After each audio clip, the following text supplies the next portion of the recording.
Oke, assalamualaikum warahmatullahi wabarakatuh. Balik lagi di channel ini, dan seperti di judul, saya mau unboxing Sony Xperia XZ2. Kenapa saya beli HP ini lagi ya? Karena sekarang harganya udah semakin turun. Jadi ya ini lumayan worth it kemungkinan nanti kita lihat di video reviewnya aja. Sekarang kita unboxing dulu. Dan bentuk paketnya seperti ini cukup aman. Pakai kardus juga kelihatannya di dalamnya. Dan nanti juga yang berminat saya kasih link pembeliannya di deskripsi. Nanti kalian bisa langsung cek aja.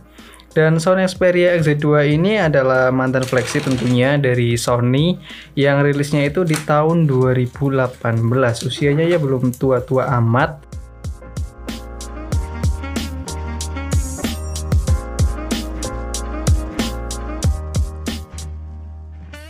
Nah, ini dia HP-nya, kita buka. Nah, ini dia. Ya, dikasih bonus of case, kita lepas dulu aja. Udah buluk. Nah, ini dia unitnya. Wow, ini kelihatannya sangat mulus kelihatannya. Kita lihat dulu fisiknya di sekelilingnya. Ini kelihatan masih oke semua. Nggak ada dent ataupun yang lainnya. Ini bisa dilihat. Paling ini titik-titik wajar banget nih, nggak terlalu masalah karena ini barang second, tapi overall ini masih sangat mulus. Di kisaran 95% ini ada, sekitar 95%. Tentunya untuk HP bekas ini sangat bagus sekali. Dan sekalian kita lihat interface dari HP ini. Di bagian belakang tentunya di sini ada sensor-sensornya, ada banyak banget, ada LED flash juga, ada tulisan NFC, logo NFC ini kelihatan atau enggak. Ini udah support NFC. Kemudian ada kamera yang resolusinya itu 19 megapiksel. Serta di sini ada fingerprint yang posisinya tentu sangat aneh nih, bisa dilihat. Harusnya itu posisinya di sini pas sama kameranya, tapi ini malah di sini.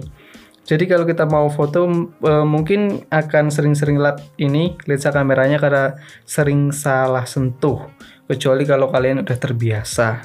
Kemudian ada logo AU serta tulisan Xperia nih. Dan ada tulisan SOV37, ini kode dari HP ini. Kemudian langsung beralih ke bagian depan, tentunya ada kamera yang resolusinya itu cukup kecil, cuma 5 megapiksel.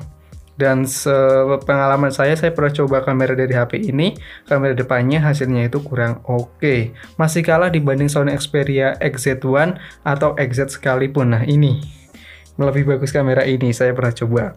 Kemudian di sini ada speaker. Speakernya dua, ada di atas dan di bawah, ini udah stereo, serta ada LED serta sensor. Dan di sini ada tulisan Sony. Nih, Sony. Kemudian di bagian atas di sini ada mikrofon, lalu ada slot SIM yang single SIM, hanya bisa single sama micro SD. Ya, ini versi Jepang, makanya nggak ada dual SIM. Kemudian di bagian bawah di sini ada USB Type-C, udah USB Type-C. Kemudian di sini ada mikrofon lagi, dan di sebelah sini tentunya ada tombol khas Sony, shutter kamera.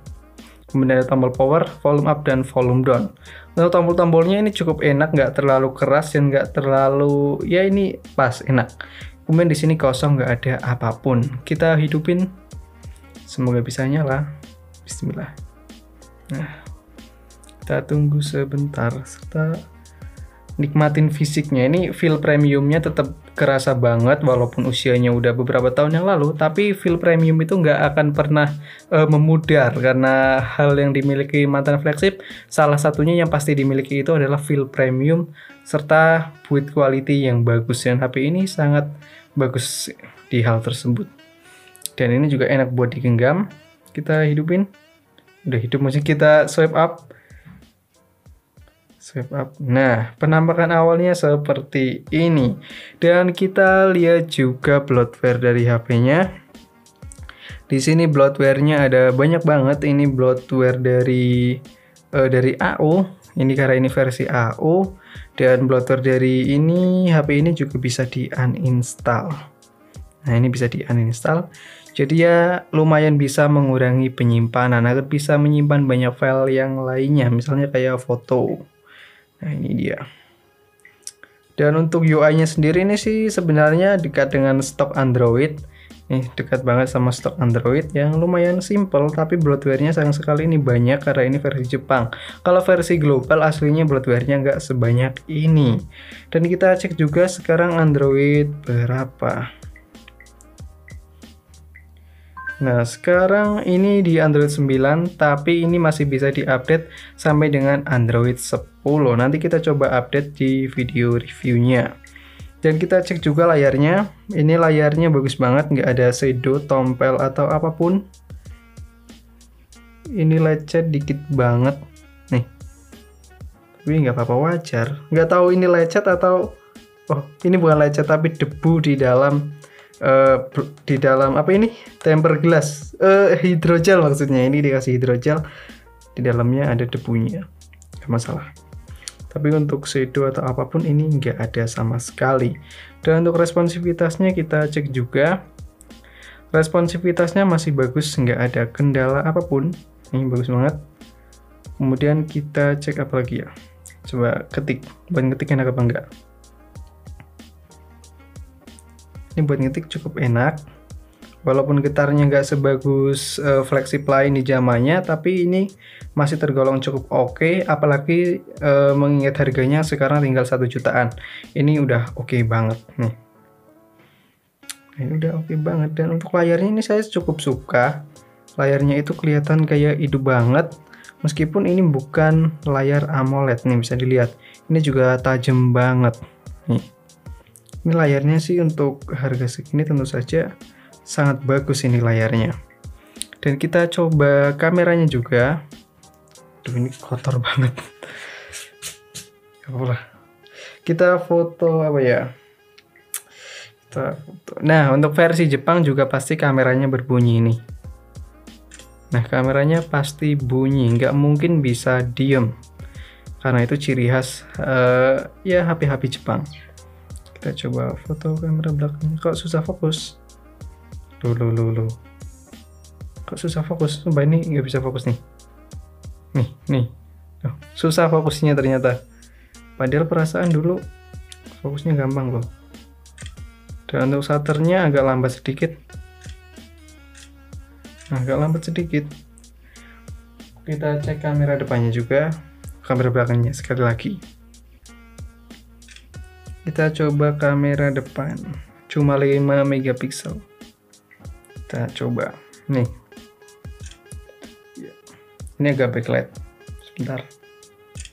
Nah, dan kita lihat juga interface dari HP-nya ya, seperti ini. Simple sekali, bisa dilihat ini kamera depannya cuma 5 megapiksel. Dan fitur-fiturnya ya standar sekali. Untuk videonya pun cuma mentok di Full HD. Steady shot-nya ada, bisa aktif. Kemudian di kamera belakang di sini perekamannya bisa sampai Full HD 60 fps serta 4K. 4K-nya 30 fps aja. Untuk kamera belakangnya di sini bisa dilihat resolusinya. Di sini malah tulisannya 17 megapiksel, tapi di GSM Arena 19. Oh ya, bisa 19 megapiksel di bawah nih. 19 megapiksel. Ya, seperti ini. Menunya standar, paling cuma kayak ginian aja. Mode manualnya ini shutter speednya cuma bisa sampai 1 detik aja, jadi nggak bisa buat foto Milky Way.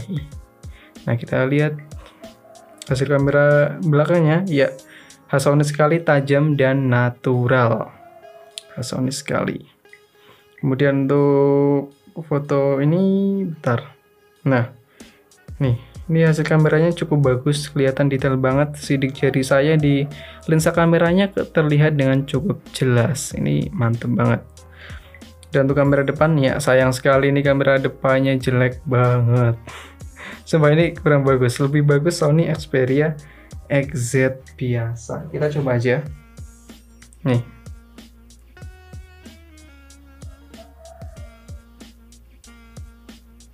Nah, nih bisa dilihat. Kamera depannya itu lebih bagus Sony Xperia XZ. Memang benar.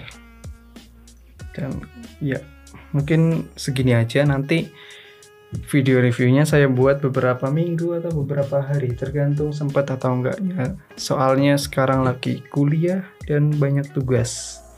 Dan seperti biasa yang tertarik kalian bisa cek link yang ada di deskripsi. Dan sekian dari saya, apabila ada kesalahan saya mohon maaf. Jangan lupa like, komen, dan subscribe untuk spek lengkapnya di akhir video.